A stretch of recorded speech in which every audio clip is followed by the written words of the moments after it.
crianças, oi famílias, gostaram da fogueira? Todo mundo conseguiu pular em casa? Vocês podem usar almofadas, ou lenço, ou uma toalha vermelha para fazer a fogueira e todo mundo pula por cima, o papai, a mamãe e os irmãos.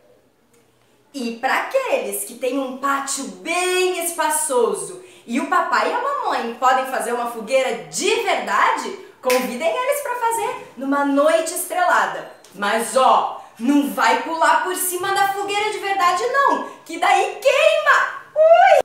Espero que vocês tenham se divertido com uma das brincadeiras mais típicas de São João.